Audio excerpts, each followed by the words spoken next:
नमस्कार, capital TV में आपका स्वागत है। मैं हूं आपके साथ सबा शाहिद शेख। आज बात उन 4 नेता, अपराधी, आतंकी और जिहादी के बारे में जो आज चक्रव्यूह के चक्र में फंसा है। उनके कारनामों को एक्सपोज करूंगी, पूरी डिटेल में इनका कच्चा चिट्ठा खोलूंगी। आज के वो 4 नाम जो चक्रव्यूह के चक्र में फंसे हैं वो है अतीक अहमद की पत्नी शाइस्ता परवीन, दूसरा है 3 तलाक, तीसरे हैं स्वामी प्रसाद मौर्य, चौथा है मदरसा। सबसे पहले बात अतीक अहमद की पत्नी शाइस्ता परवीन की। माफिया अतीक अहमद की हत्या के बाद नए नए खुलासे होते जा रहे हैं। अब ये बात सामने आई है कि अतीक की काली कमाई को उसके खास गुर्गे असाद कालिया के जरिए ठिकाने लगाया जाता था। अतीक की बीवी शाइस्ता परवीन अवैध वसूली से आने वाली रकम को असाद कालिया को देती थी, जिसे वो प्रॉपर्टी डीलिंग में लगाता था। इसका खुलासा पुलिस पूछताछ में अतीक अहमद के वकील खान सौलत हनीफ से हुआ है। पुलिस के मुताबिक पूछताछ में यह भी खुलासा हुआ है कि यह अवैध रकम प्रयागराज, लखनऊ, गुजरात, दिल्ली और मुंबई से अतीक अहमद को मिलती थी। ये पैसा अतीक अपनी बीवी तक पहुंचाता था और असाद कालिया इस रकम को प्रॉपर्टी में लगाता था। दरअसल असाद कालिया को अतीक अहमद परिवार का भरोसेमंद गुर्गा माना जाता था। अतीक के जेल जाने के बाद असाद पर पूरा परिवार आंख बंद कर भरोसा करता था। असाद कालिया माफिया की अवैध रकम को प्रॉपर्टी डीलिंग के धंधे में लगा देता था। असद कालिया जमीन की प्लॉटिंग करता था और अपने साथियों के साथ इसे बेचता था, जिसका सीधा फायदा अतीक अहमद के परिवार को होता था। कई बड़े प्लॉटिंग करने वालों से इसके नजदीकी और अच्छे संबंध थे, जिस कारण प्रयागराज के अलावा अलग अलग जिलों में इसकी रकम प्रॉपर्टी के धंधे में लगी थी। गौरतलब है कि उमेश पाल हत्याकांड में माफिया अतीक अहमद की पत्नी शाइस्ता परवीन भी आरोपी है और उस पर पुलिस ने 50,000 रुपए का इनाम रखा है। शाइस्ता परवीन अभी भी फरार है और पुलिस ने शाइस्ता परवीन और 2 अन्य फरार चल रहे आरोपियों के ऊपर लुकआउट नोटिस भी जारी किया है, जिससे वो विदेश नहीं भाग सकती है। ये नोटिस 1 साल तक मान्य रहेगा। शाइस्ता परवीन पुलिस की गिरफ्त से कोसों दूर है। अतीक अहमद के जेल जाने के बाद उसकी काली कमाई की देखरेख शाइस्ता परवीन ही करती थी। दूसरी खबर में बात 3 तलाक की। उत्तर प्रदेश के बांदा में एक बार फिर 3 तलाक का सनसनीखेज मामला सामने आया है। यहाँ दहेज के खातिर ससुरालियों ने महिला को प्रताड़ित किया। इतना ही नहीं, दहेज ना मिलने पर शौहर ने 3 तलाक देकर दूसरी शादी कर ली और पत्नी को घर से भी निकाल दिया। पीड़ित महिला ने एसपी से मामले की शिकायत कर आरोपी के खिलाफ कार्रवाई की मांग की है। मामला पैलानी थाना के महावरा गांव का है। यहाँ के रहने वाली एक महिला ने एसपी से शिकायत के दौरान बताया कि उसका निकाह 16 दिसंबर 2017 को मुस्लिम रीति रिवाज से संपन्न हुआ था। शादी के बाद पति सहित अन्य ससुराल वाले दहेज में बाइक, फ्रिज आदि चीजों की मांग कर रहे थे। न देने पर शारीरिक और मानसिक उत्पीड़न करते रहे। महिला का आरोप है कि उसके साथ मारपीट कर घर से निकाल दिया। जब से वो मायके में रह रही है, पिता सहित अन्य रिश्तेदारों ने कई बार पंचायती भी की, लेकिन उनसे भी अभद्रता की और पति ने 3 बार तलाक बोलकर घर से भगा दिया।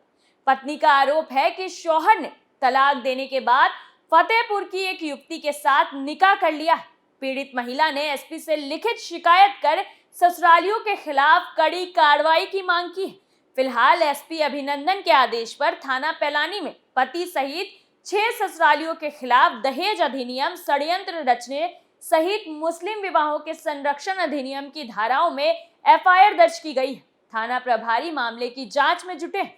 थाना अध्यक्ष का कहना है कि मामले में विवेचना की जा रही है।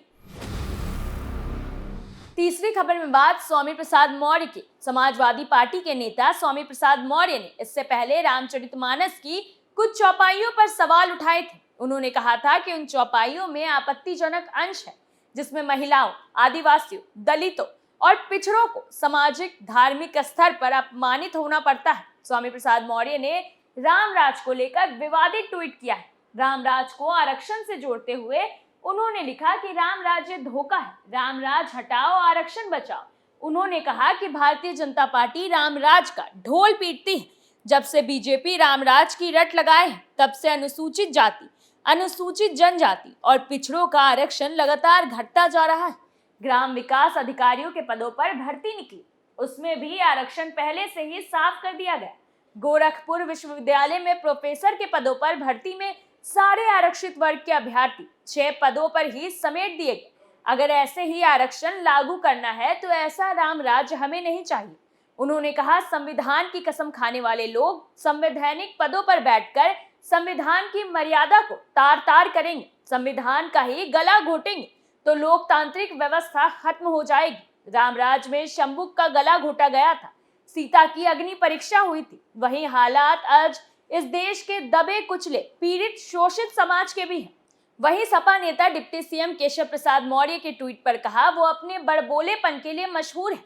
वो हमेशा अपने बड़े नेताओं को खुश करने के चक्कर में इस प्रकार का बयान देते रहते हैं।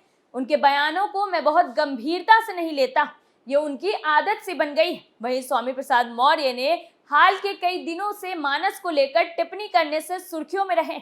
इससे पहले उन्होंने इसी साल मार्च में कहा था कि लोग अब रामचरितमानस पाठ करना बंद कर चुके हैं। उन्होंने अपना एक वीडियो क्लिप ट्वीट किया जिसमें वो कह रहे हैं कि अब पूरे देश में लोगों ने अपने आप रामचरितमानस का पाठ कराना बंद कर दिया, इसलिए सरकार अपने खर्चे से मानस की पाठ कराने पर मजबूर हो रही।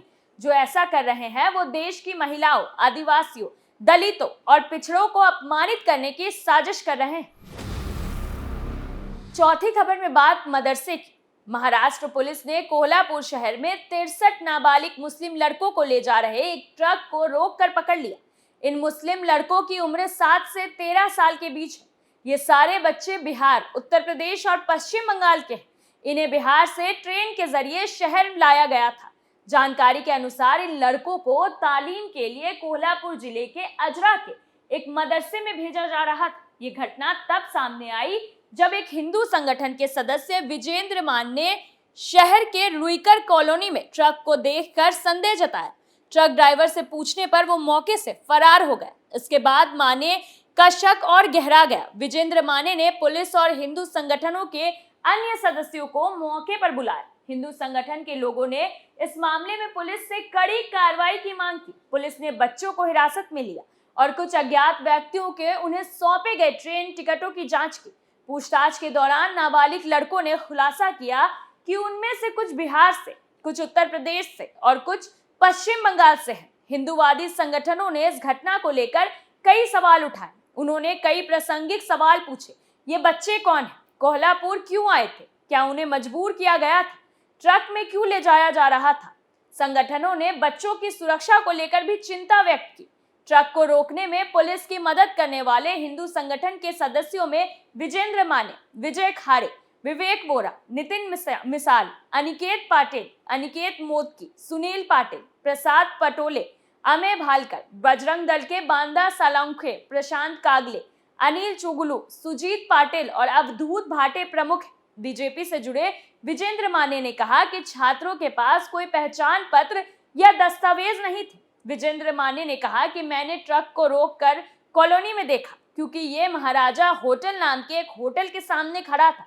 मैंने बच्चों से पूछा कि वो कौन है, वो यहाँ क्यों आए हैं, लेकिन उनके पास कोई ठोस जवाब नहीं था। बाद में पता चला कि उन्हें कोल्हापुर के अजरे के एक मदरसे में ले जाया जा रहा था। उनके पास कोई पहचान पत्र भी नहीं है। कोल्हापुर पुलिस स्टेशन के अधिकारी मंगेश चौहान ने पुष्टि की है कि छात्रों को आगे की प्रक्रिया के लिए बाल कल्याण समिति को सौंप दिया गया है। उन्होंने कहा, हमने इस मामले में जांच की। हमें पता चला कि ये छात्र लंबे समय से अजरा मदरसे में पढ़ रहे हैं। उन्हें छुट्टी में उनके घर बिहार, उत्तर प्रदेश और पश्चिम बंगाल भेजा गया था। अब उन्हें वापस लाया गया है। हालांकि पुलिस ने यह भी कहा कि मामले की विस्तृत जांच की जाएगी और छात्रों को राज्य बाल कल्याण संघ के गठित समिति के समक्ष पेश किया जाएगा। फिलहाल के लिए चक्रव्यूह में इतना ही। कल फिर कौन किसके चंगुल में फंसेगा, नए मुद्दों के साथ फिर पेश होंगे। आप बने रहिए कैपिटल टीवी उत्तर प्रदेश के साथ। नमस्कार।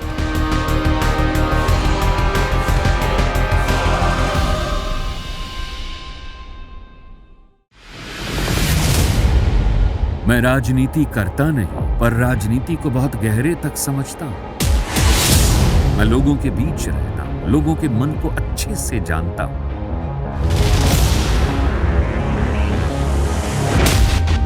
पब्लिक और पॉलिटिक्स की हर नब्ज को खूब पहचानता हूं। संघर्ष की सियासत से सत्ता के सिंहासन तक मैं हर खबर से खरा सच निकालता हूं। ना कोई दौड़, ना कोई race. Capital B, Uttar Pradesh.